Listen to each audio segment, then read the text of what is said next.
শুরুতে ক্যামেরায় মুখ দেখাতে না চাইলেও এক পর্যায়ে কথা বলতে রাজি হলেন তিনি। জানালেন 46তম বিসিএস প্রিলি পরীক্ষার আগের রাতের বিস্তারিত।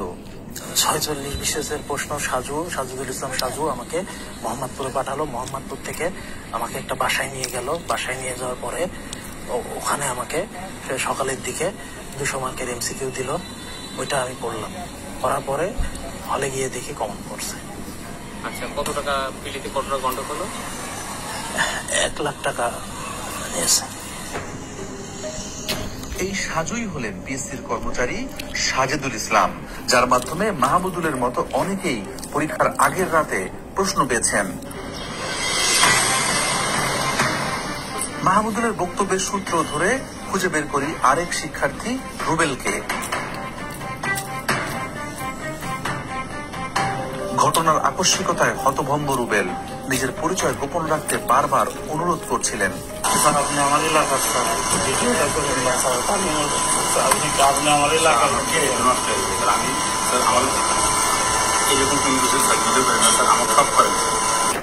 কিন্তু আমরা ওই রাতের বিস্তারিত তার মুখেই জানতে চাই।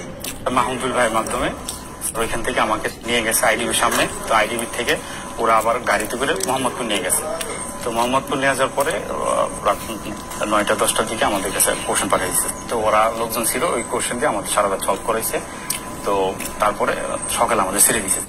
পরে বলে আমরা অ্যাডমিট কার্ড নিয়ে যার যার এক্সাম সেন্টারে চলে গেছি। পরে আমরা পরীক্ষার হলে ওই অ্যারাউন্ড 160 মতো কোশ্চেন কমন পাইছি বিসিএস এ।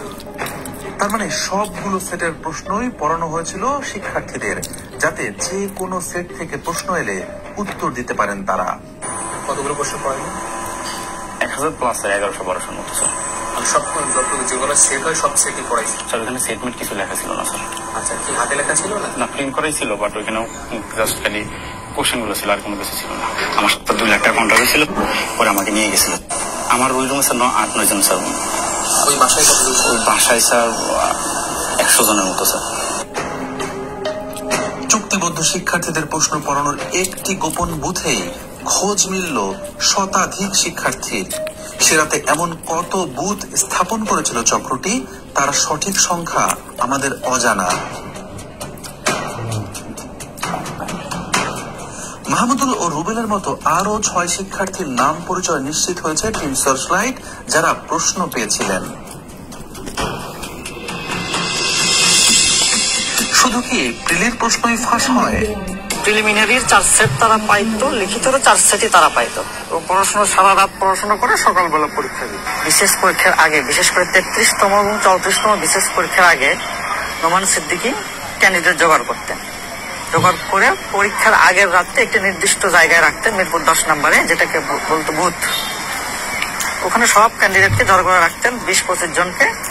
রাত 1টা, 2টা কিংবা 3টার দিকে পিএসসির বহিষ্কৃত কর্মচারী খলিল এসে হাতে লেখা কাগজের প্রশ্ন দিয়ে যেতেন। আর সেই প্রশ্নগুলোই এই ক্যান্ডিডেটগুলো সারা রাত ধরে পড়াশোনা করে সকালবেলা পরীক্ষা দিত।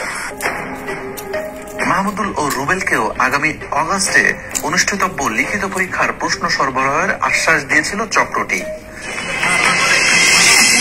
নজর দিতে হবে আসামিদের আদালতে দেওয়া জবানবন্দিতে। সেখানে 33তম বিসিএস এর প্রিলি এবং রিটেন পরীক্ষায় প্রশ্ন ফাঁসের মাধ্যমে বেশ কয়েকজনকে ক্যাডার বানানোর কথা স্বীকার করেছে চক্রটি। বিসিএস ছাড়াও আমাদের অনুসন্ধানে সহকারী রাজস্ব কর্মকর্তা, অডিটর, সহকারী থানা শিক্ষা কর্মকর্তা, সিনিয়র স্টাফ নার্স, পল্লী সঞ্চয় ব্যাংক, পররাষ্ট্র মন্ত্রণালয়ের সাইফার কর্মকর্তা, জুনিয়র ইন্সপেক্টর সহ 30টি নিয়োগ পরীক্ষায় প্রশ্ন ফাঁসের প্রমাণ মিলেছে। বিসিএস সহ বিভিন্ন পরীক্ষার প্রশ্নপত্র ফাঁস নিয়ে পিএসসির চেয়ারম্যানের মুখোমুখি আমরা। কোন প্রশ্ন পরীক্ষার পরে আমরা মিলিয়ে দেখেছি, এটা হুবহু মিলে যায় আপনার প্রশ্নের সাথে।